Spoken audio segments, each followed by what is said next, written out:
नमस्कार दोस्तों, आज हम पढ़ेंगे कक्षा 10 की गणित, जिसके अंतर्गत पहला ही चैप्टर है आपका वास्तविक संख्याएं। और इस चैप्टर के अंदर हम वास्तविक संख्या और अवास्तविक संख्या दोनों को देखेंगे और साथ में वास्तविक संख्या के अंतर्गत कौन कौन सी संख्याएं आती है उनको भी हम अच्छी तरह से सीखेंगे और पढ़ेंगे। तो आइए चलते हैं। सबसे पहले हम यहाँ पर वास्तविक संख्याओं को पढ़ेंगे। तो इससे पहले हम संख्याओं की जानकारी लेंगे कि संख्याएं कौन कौन सी होती है। तो यहाँ पर देखो, संख्याएं आपके मुख्यतः दो तरीके की होती है। बेटा कितने तरीके की? दो तरीके की संख्याएं आपके यहाँ पर हम पढ़ेंगे। पहली होती है आपके वास्तविक संख्याएं, वास्तविक संख्याएं। और बेटा दूसरी संख्या होगी आपके अवास्तविक संख्याएं।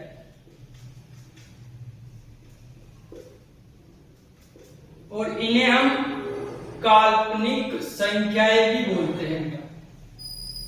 काल्पनिक संख्याएं हम विस्तार से जो बात करेंगे ना, वो आज करेंगे वास्तविक संख्याओं के बारे में, क्योंकि अपने चैप्टर का नाम भी वास्तविक संख्या है। केवल काल्पनिक संख्याओं को हम थोड़ा सा नॉलेज के लिए सीखेंगे, ठीक है। अब आपकी जो वास्तविक संख्या है बेटा, ये होती है बहुत सारे तरह की। पहले आती है इसमें प्राकृत संख्या है, जो आप कक्षा 6 से ही पढ़ते आ रहे हैं। तो इसमें सबसे पहली आती है प्राकृत संख्या है। कौन सी संख्या आती है बेटा? प्राकृत संख्या है, ठीक है। अब प्राकृत संख्याओं का जो सिंबॉलिक अक्षर है वो होता है एन। क्या होता है? एन। अंग्रेजी में इसे बोले तो नेचुरल नंबर, ठीक है। अब ये जो संख्या है आपकी प्राकृत संख्या है, ये 1 से शुरू होती है और कहां तक जाती है? प्लस के अनंत तक जाती है। कहां तक जाती है? प्लस के अनंत तक। तो मैं यहाँ पर इनको नोट करा देता हूं आपके लिए। तो एन से इसे लिखेंगे और ये शुरू होकर कहां तक जाएगी? 1 से शुरू होगी, जैसे 1 2 3 4 5 और ऐसे चलती चलती कहां तक जाएगी? प्लस के अनंत तक, ठीक है। परिभाषा बोले तो कैसे बोलेंगे कि वह संख्या है जो 1 से प्रारंभ होकर प्लस के अनंत तक जाती है, प्राकृत संख्याएं कहलाती है, ठीक है। आगे बात समझ में। उसी तरीके से दूसरे प्रकार की संख्या होती है आपकी पूर्ण संख्याएं। कौन सी होती है बेटा? पूर्ण संख्याएं। ध्यान से देखिएगा, पूर्ण संख्याएं जो होती है उनको हम बोलते हैं पूर्ण नंबर। क्या होती है? बोलते हैं बेटा पूर्ण नंबर, ठीक है। तो इनका जो सिंबॉलिक अक्षर होगा वो होगा W। क्या होगा बेटा? W। अब ये जो पूर्ण संख्या है, इनकी क्या परिभाषा होती है? तो एक बार इसको सुन लीजिए और समझ लीजिए। जो पूर्ण संख्याएं होती है, ये आपके 0 से प्रारंभ होती है और कहां तक जाती है बेटा? प्लस के अनंत तक जाती है। तो देखो इसको हम कैसे लिखेंगे। ये आपके यहां से शुरू होगी 0 से 1 2 3 4 5 और ऐसे चलती हुई कहां तक जाएगी? प्लस के अनंत तक जाएगी, ठीक है। इसके बाद आपके तीसरा प्रकार आएगा वास्तविक संख्याओं में पूर्णांक संख्याएं। कौन सी आएगी? पूर्णांक संख्याएं, ठीक है। अब देखो आगे, पूर्णांक संख्याओं को हम या तो इंटीजर्स बोलेंगे अंग्रेजी में, या फिर इसको देखो इंटीजर्स इसको हम बोलेंगे तो इसको आई से या फिर जेड से, दोनों से इसको हम डिनोट करते हैं, ठीक है।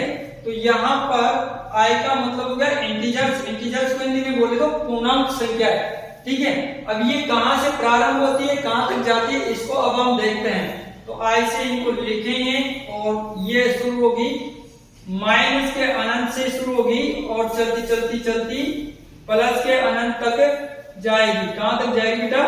प्लस के अनंत तक, ठीक है। इस प्रकार से कहां तक जाएगी? प्लस के अनंत तक। यानी माइनस के अनंत से ये शुरू होगी और प्लस के अनंत तक ये जाएगी, ठीक है।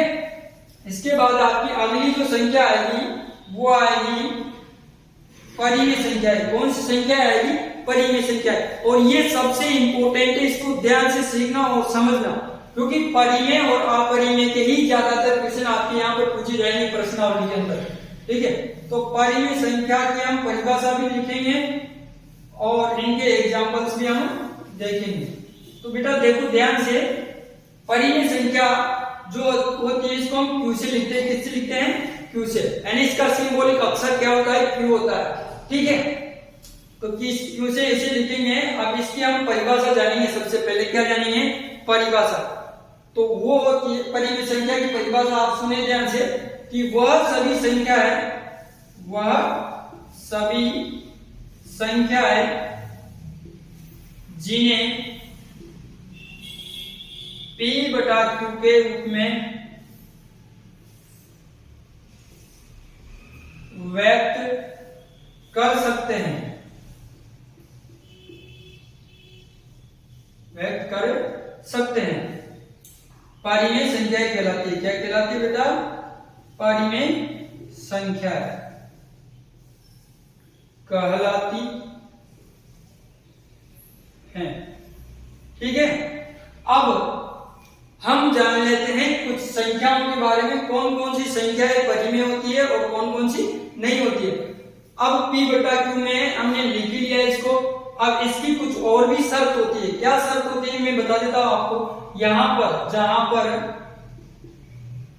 Q का मान कभी भी 0 नहीं हो सकता, अर्थात ये जो परिमेय संख्या है इसका हर क्या है? Q है, तो ये Q कभी भी 0 नहीं हो सकता। साथ में P और Q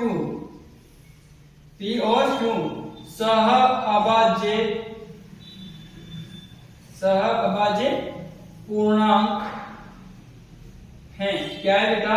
सहअभाज्य पूर्णांक। अब इस सहअभाज्य पूर्णांक क्या है, हम इनको आगे क्लियर कर लेंगे। जैसे हम आगे पढ़ेंगे वहां पर इनको क्लियर कर लेंगे कि सहअभाज्य पूर्णांक क्या होता है। ठीक है, अब इसके हम कुछ उदाहरण देख लेते हैं। देखो आप, उदाहरण के लिए जैसे कोई संख्या है 2/3। क्या है? 2/3। तो इसमें 2 और 3 ये इसके क्या है? अंश और हर। अब इसका हर कितना है? 3, जो कि क्या नहीं है? 0। तो ये जो 2/3 परिमेय संख्या है या एक भिन्न है, ये परिमेय होने की सभी शर्तों का क्या करती है? पालन। क्योंकि 2 और 3 यहाँ पर क्या है? सहअभाज्य पूर्णांक है, और साथ में हर 0 नहीं होना चाहिए, तो यहाँ हर 0 भी नहीं है। कितना है? 3 है। ठीक है, तो ऐसे बहुत सारे उदाहरण हो सकते हैं। वो देखो यहाँ पर जो जितनी भी प्राकृत संख्याएं होती है बेटा आपके, वो सारी की सारी क्या होती है?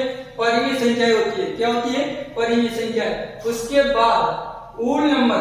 अब देखो ये प्राकृत संख्याएं है, मैंने बोला कि परिमेय होती है। अब इसका क्या कारण है कि ये परिमेय होती है, मैं आपको बता रहा हूं। यहाँ पर देखो 1 2 3 4 5 ऐसे ही चलती रहेगी आगे तक। तो इन सबके बटा में बेटा मैं 1 1 1 लगा सकता हूं, कोई फर्क पड़ेगा ही नहीं, क्योंकि हम किसी भी संख्या में 1 का भाग लगाएं कोई चेंज नहीं आता। तो यहाँ पर आपके सभी की सभी प्राकृत संख्याएं क्या होती है? परिमेय भी होती है। क्या होती है? परिमेय भी आपके होती है। उसी तरह क्यों होती है? क्योंकि इसका हर हमेशा कितना आ रहा है? यहाँ पर 1 आ रहा है, जो कि 0 तो नहीं है ना। परिमेय संख्या का यही एक कारण होता है, वो कब परिमेय होगी? यदि उसका हर 0 नहीं हो। यहाँ पर हर 0 भी नहीं है, और अंश कुछ भी हो उसके लिए यहाँ कुछ बोला नहीं गया है, लेकिन हर तो 0 नहीं होना चाहिए। ठीक है, आगे चलते हैं। उसी तरह आपके जो पूर्णांक संख्याएं हैं वो भी सभी क्या होते हैं? परिमेय होते हैं। सभी के सभी क्या होते हैं? परिमेय होते हैं। ठीक है, क्योंकि इन सबके भी बटा में हम लगा सकते हैं 1। क्या लगा सकते हैं? 1। ठीक है, इसी तरह आपके सभी के सभी पूर्णांक भी क्या होते हैं? परिमेय होते हैं। ठीक है, तो आई बात समझ में। तो प्राकृत, पूर्ण और पूर्णांक ये सभी के सभी क्या होते हैं? परिमेय संख्या होते हैं। इसके बाद बेटा आप क्या आएगा? अगला प्रकार अपरिमेय संख्या। कौन सी आएगी? अपरिमेय संख्या। तो अपरिमेय संख्या क्या होती है? ध्यान से सुनना और सीखना।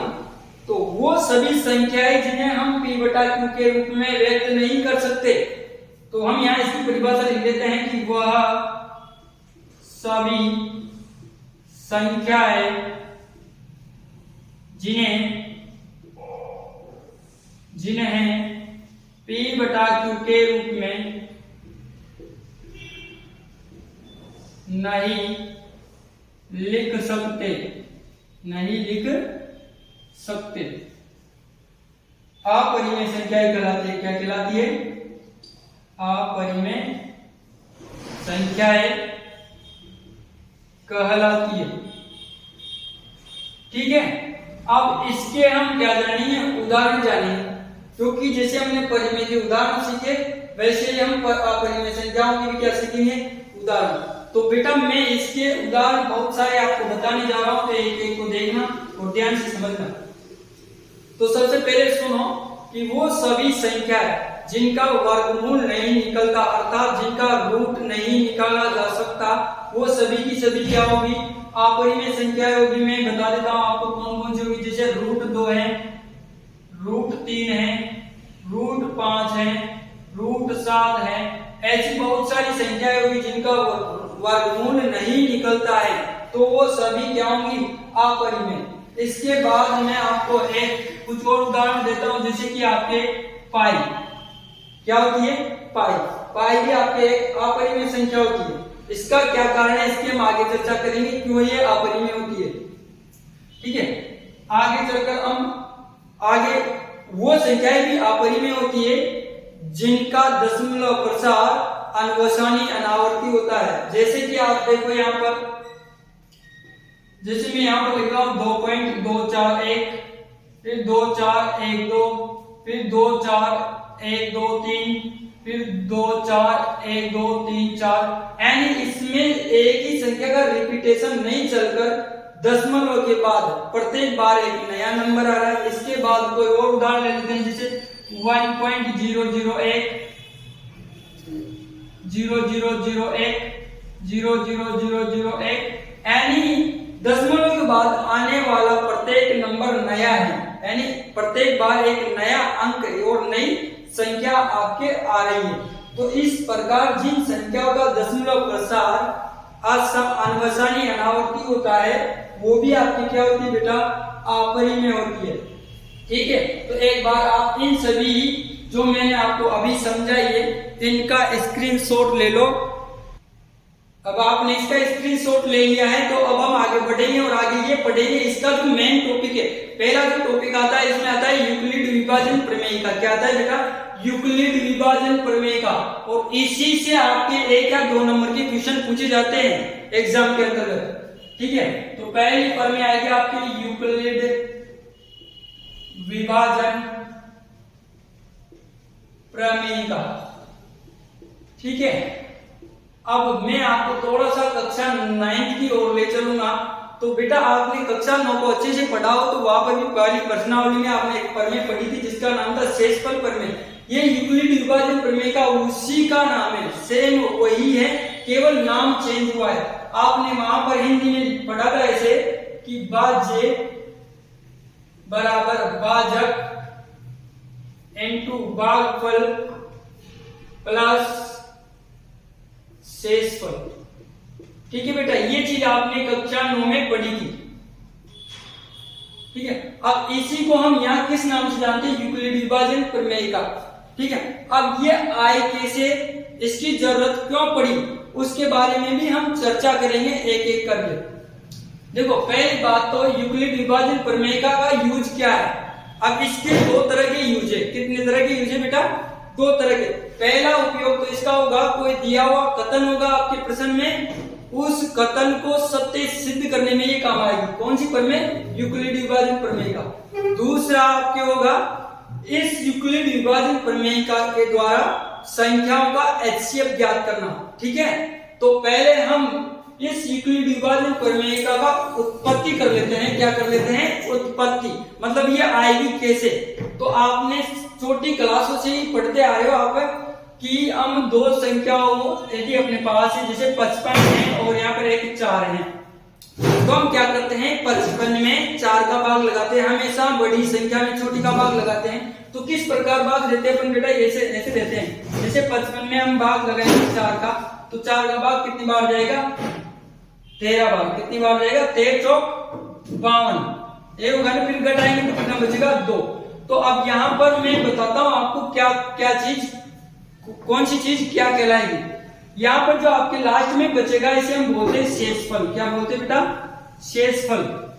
क्या बोलेंगे, शेषफल। और भाग देने के बाद जो आएगा उसे हम बोलते हैं भागफल। क्या बोलते हैं, भागफल। अब यहाँ भाग देने के बाद कितना है 13, तो 13 को हम बोलेंगे भागफल। और जिसके द्वारा हम भाग लगाते हैं उसको बोलते हैं हम भाजक। क्या बोलते हैं? भाजक। और जिसमें हम भाग दे रहे हैं वो क्या कहलाएगी आपकी? भाज्य। क्या कहलाएगी? भाज्य। ठीक है। अब इस प्रमेय के अनुसार इन संख्याओं को हम यहाँ पर व्यवस्थित करेंगे तो कैसे करेंगे वो आप ध्यान से सीखे। देखो यहाँ पर आपके पास भाज्य कितना है? 55। बेटा कितना है? 55। भाज्य को कितना आ गया? 13। कितना आ गया? 13। गुणा भागफल कितना है बेटा आपके पास? सॉरी, भाजक है आपके पास 4। कितना है? 4। और भागफल आपके पास कितना आ गया? 13। और प्लस शेषफल कितना आ गया? 2। तो ये जो भाग विधि है इसके जो विभिन्न तथ्य हैं उनको किस रूप में व्यवस्थित करना? यूक्लिड विभाजन प्रमेय के रूप में व्यवस्थित करना ही हमारा यहाँ पर क्या है? मकसद है। तो यहां से देखो भाज्य कितना आ गया? 55 आ गया। भाज्य कितना आ गया? 4 आ गया। और भागफल कितना आ गया? 13। और शेषफल कितना आ गया? आपके पास 2 आ गया। ठीक है ना? ये क्लियर हो गया। अब यहां पर हम क्या है इसको पूर्णांकों के रूप में लेंगे। किसके रूप में? पूर्णांकों के रूप में। जैसे मान लिया मैं माना 2 पूर्णांक हमारे पास a और b है। क्या है? a और b। जहां जो a पूर्णांक है वो बड़ा है b से। तो आपके लिए मैंने पहले सिखाया है कि हम बड़े पूर्णांक में छोटे पूर्णांक से भाग लगाते हैं। बड़े पूर्णांक में छोटे पूर्णांक से भाग लगाते हैं। तो देखो यहाँ पर कोशिश करो समझने की। यहाँ पर मैं समझा रहा हूं a में भाग लगाएंगे हम b का, क्योंकि a बड़ा पूर्णांक है और b क्या है? छोटा पूर्णांक है। तो यहाँ a क्या है बेटा? भाजक। क्या है? सॉरी, क्या है बेटा? ये भाज्य है। और जो जिससे भाग लगाएंगे वो क्या है? भाजक। ठीक है। अब b का भाग a में लगाएंगे तो कुछ ना कुछ भाग जाएगा। जैसे कि हमने 55 में 4 का भाग लगाया था, कुछ ना कुछ टाइम गया ना, 13 बार गया था। तो यहाँ b का भाग भी a में कुछ बार बाहर जाएगा। तो ये कितनी बार जाएगा? q बार जाएगा। अब हमने ये q क्यों लिखा है? क्योंकि जो भागफल होता है उसको अंग्रेजी में q से लिखते हैं। q का मतलब होता है क्वोशंट। ठीक है। तो q बार गया तो देखो यहाँ पर भी कुछ ना कुछ आएगा। जैसे हमने 4 का भाग 55 में 13 बार दिया था तो कितना आया था? 52, जो कि 4 और 13 का गुणनफल है। क्योंकि हम 4 × 13 करेंगे ना तो ये आएगा 52। कितना आएगा बेटा? 52। तो ये हमने यहाँ लिखा। तो उसी प्रकार यहाँ b और q का गुणनफल आएगा तो कितना हो जाएगा? bq। कितना हो जाएगा? bq। अब हम यहाँ करेंगे माइनस। क्या करेंगे? माइनस। तो माइनस करेंगे तो यहाँ कुछ ना कुछ बचेगा तो उसे हम बोलते हैं हिंदी में शेषफल और अंग्रेजी में क्या बोलते हैं? रिमाइंडर। तो यहाँ आ जाएगा r। ठीक है। तो अब ये यहाँ पर भाज्य है, ये भाजक है, ये क्या है? भागफल है। और ये क्या है बेटा? शेषफल है। क्या है? शेषफल है। तो अब इनको हम यूक्लिड के रूप में व्यवस्थित करेंगे तो कैसे करेंगे? भाज्य के स्थान पर भाज्य आ जाएगा, भाजक के स्थान पर भाजक आ जाएगा, भागफल के स्थान पर भागफल आ जाएगा और प्लस शेषफल के स्थान पर शेषफल आ जाएगा। तो हम इनको करते हैं यहाँ पर व्यवस्थित। तो भाज्य किसे बोल रहे हैं अपन अभी? a को। तो a आ जाएगा भाज्य के बराबर, भाज्य की स्थिति में बराबर का बराबर आ गया। भाजक क्या है बेटा? यहाँ पर आपका b। तो b आ गया। गुणा भागफल क्या है आपका? q। तो q आ गया। प्लस शेषफल कितना है? r। तो ये r आ गया। और यही आपके यूक्लिड विभाजन प्रमेय का है। यही आपकी क्या है बेटा? यूक्लिड विभाजन प्रमेय का। अब आप एक चीज पर थोड़ा सा गौर फरमाइए। देखो क्या है, आपने जब भाग दिया 55 में तो 13 बार गया तो शेषफल कितना बचा? 2। तो ये बेटा शेषफल जो है ना ये हमेशा आपका भाजक से छोटा ही मिलेगा। हमेशा भाजक से छोटा ही मिलेगा। और शेषफल आपने देखा होगा, कभी कभी भाग दिया होगा तो पूरी बार भाग जाते हैं, शेषफल 0 भी आता है। तो शेषफल जो है बेटा वो 0 भी आ सकता है और 0 से ज्यादा भी आ सकता है, लेकिन हमेशा आपके भाजक से तो छोटा ही होगा। हमेशा आपके भाजक से तो छोटा ही होगा। तो इसकी कंडीशन हम यहाँ पर लिख लेंगे कि r जो है वो 0 के बराबर होगा या 0 से बड़ा, क्योंकि r की तरफ मुंह खुल रहा है तो 0 से बड़ा और बराबर भी लग रहा है यहाँ पर एक, तो 0 से बड़ा या फिर 0 से बराबर। लेकिन हमेशा किससे छोटा होगा, भाजक से छोटा होगा। यानी आर की ये कंडीशन इंपॉर्टेंट है और ये आपने शुरू से ही देखी है, लेकिन आपने समझा नहीं उस चीज को। और मैं आज आपको बता रहा हूं कि आपका जो शेषफल है वो हमेशा भाजक से तो छोटा ही होगा, लेकिन जीरो भी हो सकता है और जीरो से बड़ा भी हो सकता है। ठीक है, तो ये हो गई बेटा आपके यूक्लिड विभाजन प्रमेय का। अब हम इसके क्या पढ़ेंगे, प्रश्न पढ़ेंगे। क्या पढ़ेंगे, प्रश्न पढ़ेंगे। ठीक है, अब हम क्या करेंगे, यूक्लिड विभाजन प्रमेय का के ऊपर आधारित प्रश्न करेंगे, जिसमें दो टाइप के प्रश्न पढ़ेंगे। पहला तो एक दिए हुए कथन को सत्य सिद्ध करना पड़ेंगे, और दूसरा एक क्या पढ़ेंगे जिसमें दो संख्याएं देगा आपको और उनका एचसीएफ ज्ञात करना होगा हमें। ठीक है, तो वो मैं यहाँ पर आपके सबसे पहले उदाहरण एक को करवाता हूँ। तो उदाहरण नंबर 1 में दो संख्या क्या है, ये है आपके सामने प्रश्न एग्जाम्पल के रूप में 4052 और 12576 का यूक्लिड विभाजन प्रमेयिका की सहायता से, प्रमेयिका का प्रयोग करके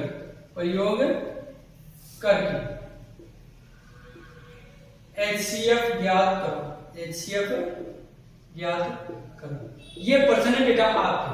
अब मैंने आपसे कहा था कि ऐसी दो संख्याएं आपके सामने हो तो इसमें बड़ी संख्या को हम ए लेते हैं और छोटी संख्या को बी लेते हैं। तो यहाँ आपके पास ए बराबर कितना हो गया, 4052। जब हम इसका हल करेंगे तो कैसे करेंगे, वो ऐसे करेंगे कि जो छोटी संख्या है उसको तो हम क्या मानेंगे बी, और बड़ी संख्या को हम क्या मानेंगे ए।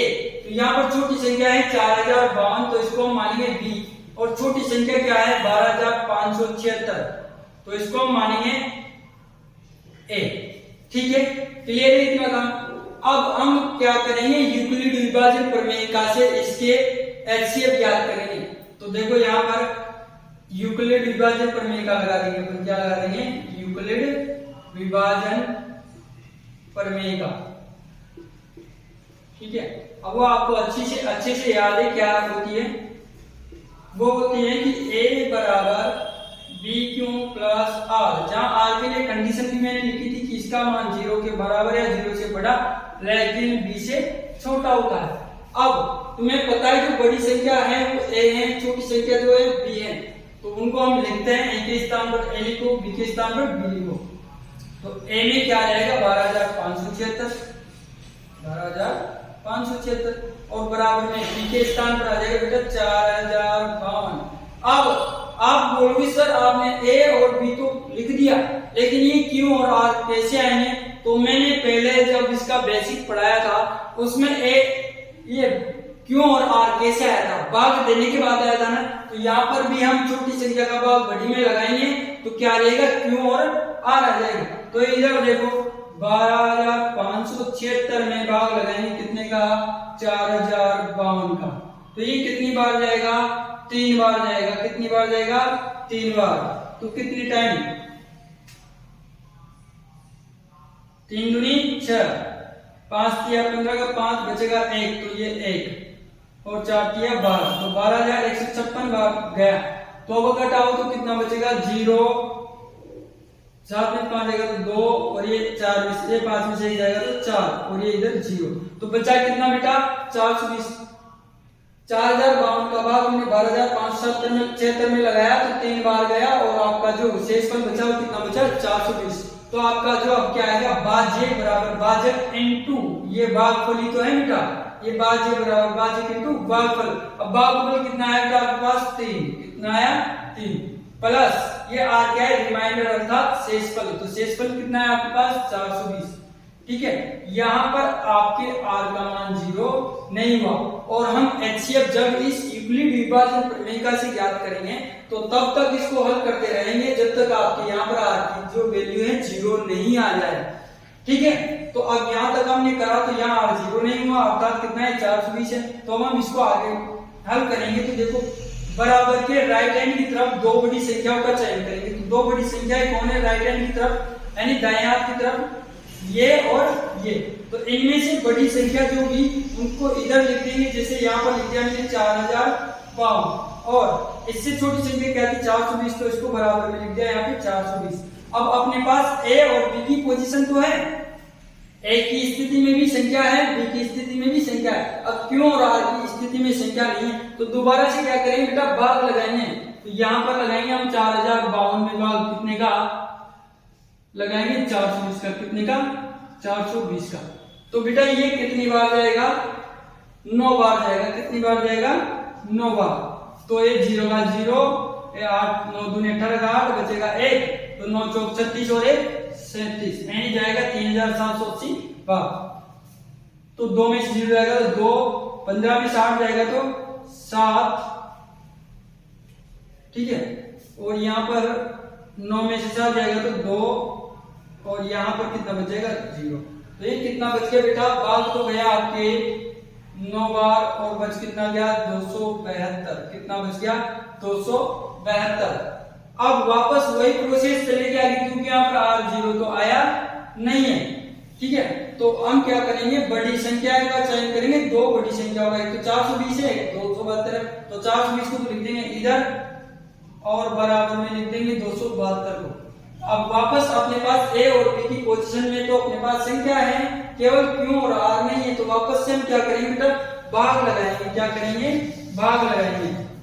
देखो यहाँ पर भाग कैसे लगाएंगे, 420 में भाग लगाएंगे 272 का। कितने का, 272 का। तो ये भाग जाएगा एक बार। कितनी बार जाएगा, एक बार।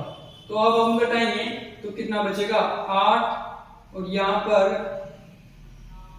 4 और इधर 1, कितना बचेगा, 148। कितना बचेगा बेटा, 148। तो अब क्यू कितना है आपका, 1, और शेषफल कितना है आपका, 148। कितना है, 148। यहाँ पर भी R0 नहीं हुआ है बेटा, ठीक है। तो अब इसको और आगे बढ़ाएंगे तो बड़ी संख्याओं का चयन करेंगे। दो का तो एक को तो लिख देंगे इधर और दूसरी को लिख देंगे यहाँ। तो ये 272 तो आ गया यहाँ पे, बराबर में आपके 148 आ गया यहाँ पे, ठीक है। अब वापस अपने पास ए और बी की पोजीशन में तो संख्याएं हैं और किसकी पोजीशन में नहीं है, क्यू और आर की में। तो वापस से क्या करेंगे, भाग लगाएंगे। छोटी संख्या का अर्थात 148 का भाग किसमें लगाएंगे, 272 में, ठीक है। तो वापस से भाग जाएगा एक बार ही। कितनी बार जाएगा, एक बार ही। तो अब घटाएंगे तो 12 में 4 जाएगा तो 4, यहाँ 4 में से 4 जाएगा तो 2, और यहाँ 2 में से 1 जाएगा तो 1, अर्थात 124 बचा। अब भागफल कितना आया, वापस से 1 और प्लस शेषफल कितना आएगा, 124, ठीक है। यहाँ पर भी R0 नहीं हुआ। तो फिर हम और आगे बढ़ेंगे तो बड़ी संख्या को लिखेंगे आगे और छोटी को लिखेंगे यहाँ। तो ये 148 तो आ जाएगा यहाँ पे और 124 आ जाएगा यहाँ पे, ठीक है। अब 124 का भाग जाएगा 148 में केवल एक बार। 124 का भाग जाएगा 148 में एक बार, ठीक है बेटा। तो कितना बचेगा आपके पास, 4, और यहाँ पर बचेगा 2, यानी कि 24 बचेगा। तो वापस भाग कितनी बार गया, एक बार। तो भाग कराया 1 और शेषफल कितना बचा बेटा, 24, ठीक है। तो यहाँ पर भी आपके R0 नहीं हो रहा है। तो आगे देखो, आगे बढ़ेंगे और देखो क्या करना है, ये बड़ी संख्या आ जाएगी, इससे छोटी यहाँ आ जाएगी। तो ये 124 तो आ जाएगा यहाँ पे, बराबर में 24 आ जाएगा यहाँ पे। अब 24 का भाग 124 में देंगे तो कितनी बार जाएगा, 5 बार जाएगा। कितनी बार जाएगा, 5 बार। ये देखो भाग देकर देंगे 24 का भाग 124 में, तो कितनी बार जाएगा बेटा, 5 बार। 5 और 20 की 0, और ये 120 बार जाएगा। कितनी बार जाएगा, 120 बार। तो कितना बचेगा बेटा, 4 बचेगा। कितना बचेगा, 4। यह भाग आया बेटा आपका 5 बार, गुणा में आ जाएगा 5, प्लस में शेषफल कितना है, 4, ठीक है। अब बड़ी संख्या ये है, छोटी संख्या ये है, ठीक है। तो ये यहाँ पर लिख देंगे 24 को, इधर लिख देंगे 4 को। अब 4 का भाग 24 में जाएगा 6 बार। 4 का भाग 24 में जाएगा 6 बार। तो 6 चौका, तो शेषफल कितना बचा, 0। तो इस कंडीशन में आपके शेषफल कितना बच गया बेटा, 0 बच गया, क्योंकि भागफल आता है 6, शेषफल कितना है, 0। अब इस कंडीशन में आपके R का मान आ गया 0। कितना आ गया बेटा, 0। तो जिस कंडीशन में आपके R का मान आता है 0, वहीं पर आपके जो भाजक की पोजीशन में संख्या होती है उसी को बोलते हैं हम HCF, ठीक है ना। तो यहाँ पर भाजक कौन है? ये तो भाज्य है, ये भाजक है। तो R0 R बराबर 0 वाली कंडीशन में जो आपका भाजक होगा उसे हम क्या कहते हैं? HCF। तो यहाँ पर भाजक क्या है बेटा आपका? 4। कितना है? 4। तो इन दोनों संख्याओं का जो HCF मिला वो कितना मिला बेटा? HCF वो मिल गया आपको 4। कितना मिल गया? 4। और यही क्या है आपका आंसर। ठीक है, बाकी के प्रश्न हम अगली क्लास में पढ़ेंगे। आज के लिए इतना ही।